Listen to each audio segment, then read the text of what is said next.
Bonjour, Team Bodyfire, how you doing? I'm James Haskell, I'm here with David Arnot. Now, I recently wrote an article for the Daily Mail Plus app all about eating for performance versus eating for aesthetics. Now, the mistake that most people make is, if you want to be a men's health cover model, you're going to have to eat in a certain way. You will not be able to perform if you need a performance-based diet. So I'm a professional rugby player. Now, I happen to be in good shape through my desire to train, a little bit of vanity, obviously, as it's mandatory to be part of the Bodyfire team with BLT, Big Lean in Sand. We're working on Dave's tan as we speak. But I have to eat a lot of carbs, I have to eat for performance. My body is a byproduct, it's not the reason for what I do. So, David, you're going to tell me a little bit about some of the mistakes people make, some of the reasons, some of the differences between eating for performance and eating for aesthetics. Okay, so if we go to the gym, we don't have much carbohydrate in our system. We go to the bar. If we want to improve strength or power, you need to be performing maximally, whether it's speed or shifting a lot of weight. If you don't create enough power, you don't create the stimulus for the adaptation again, your body reacts to a weight. If it can't lift a weight, it's probably going to adapt so that it can lift the weight. If you're not lifting a weight heavy enough, it's just going to be tired, so you're not going to get the responses. So for aesthetics, you might be doing fasted cardio or just burning energy to break down the fat, or break down the adipose tissue, the fat. Because the idea is to get lean, to show muscle definition. Yeah. Performance, you have to fuel it. So your diet is going to look like a lot more carbs, a lot more fats. You will add supplements like creatine in there to help you do it. Whereas if you were doing a aesthetics diet, you know, your carbs would be very low. You probably would be doing fasted cardio, which means you would wake up in the morning without eating, because the objective is to get lean. So when you're doing a weight, it's time under tension stuff. It's not about performance. So, you know, if you try, as you said, you're trying to do the deadlift. If you don't fuel your body to be able to do the deadlift, you won't reach your max, you won't make the adaptations, and you'll fall flat. Yeah. Again, with body composition, sometimes it's all it is about just burning fuel, burning energy.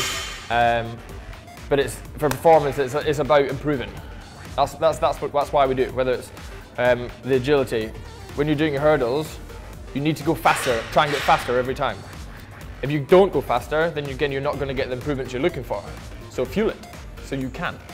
And so what would it, so if I was going to be eating for performance, which I do, what would my plate composition look like?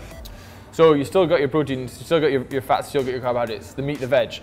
But I'm talking about I'd have a big portion of protein, I'd have probably a bigger portion of carbs, and obviously unlimited green veg or whatever vegetable. Absolutely. So say you've got a training day, you're going to have stuff like oats, your brown rice, your potatoes, everything. Like if you would be if you're losing body fat, but it's just in a higher percentage. And then for aesthetics, what we're looking for an aesthetic point of view, again, just lots of high fat, high protein. With a small portion of carbs. Again, loads of vegetables, unlimited vegetables. But it's stuff like your potatoes, your rice, your oats that have around your training. So again, you can still train hard, but it's enough. Almost you need to kind of work out how much you can deal with before you start storing body fat. So that's one thing is that, you know, we talk about with Bodyfire is if you find a program, so if you want to do performance or you want to do aesthetics, you've got to choose one, as we said, give it a 5 or 6 week window and then refine it. Don't just try and adapt it on the way, because you're never going to get a good idea of your goals. Yeah, and also you don't know what works. So if you try everything at once, I'm going to try these 5 supplements, I'm going to cut my carbohydrates, I'm going to try 30 things, and it doesn't work, what was it that you need to change? You don't know, so keep it simple to start with. Keep going, don't give up after 3 weeks, because adaptations take minimum 2 weeks, as in before you start seeing any real difference. And just trudging on and keep going, and then you can start again adapting it, moving on, progressing it.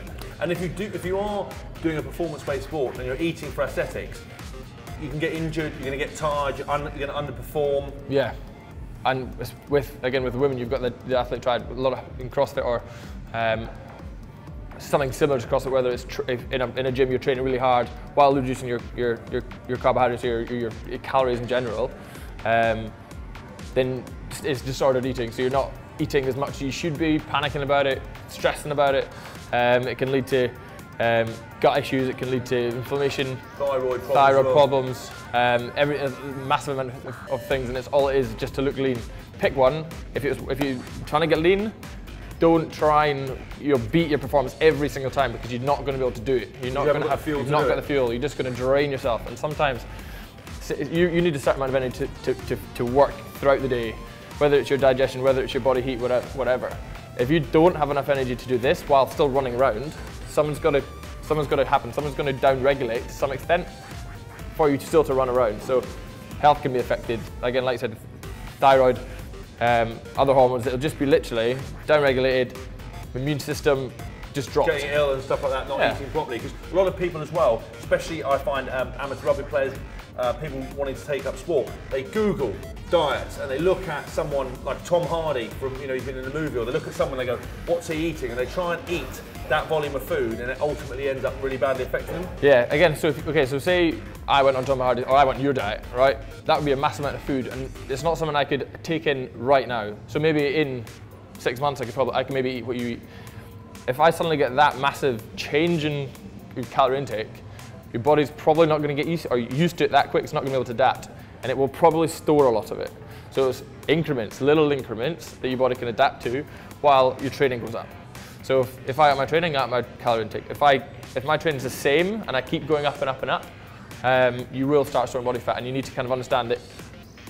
Find out what you can deal with your training. So you can still put on muscle mass with massive high carbs without putting on body fat. You just need to know where your level is. So get your body fat tested regularly, keep upping it until your body fat starts to climb, and then pull your carbohydrates back a little bit and sit there. And also the key thing is as well, we talk about body fat, is not being too worried about your weight, it's more about aesthetics. Take some pictures, log your pictures. You do your body fats, do them the same way every time. Don't do a machine, don't do calipers, don't do a bod pod and all that nonsense. Yeah, I mean, like whether it's a bod pod or you've got your scales, it's more about the difference, the comparison. So if you're weighing yourself on one scale, don't then weigh yourself on another scale and compare. Whether it's your calipers, I use calipers, and I'll always do the same sights, I'll always do the same hand, so again, you can see a difference, see improvements. But it's just about maintaining it and keeping it going. Excellent, David, thank you so much for that. If you like this video, then what you need to do is you need to click and subscribe. Please comment. If you don't agree, if you do agree, we want to hear from you. David's got his own Twitter, which is David Arnot _PT. And I've got mine at JHBodyFire, at James Haskell. We really want to hear from you, and we obviously need some bad boy thumbs. We don't want to see any of this nonsense, only this. Stay tuned, plenty of videos coming from David. He is a fountain of nutrition knowledge, as you can see, even though he does have a bit of a Scottish accent. See you soon.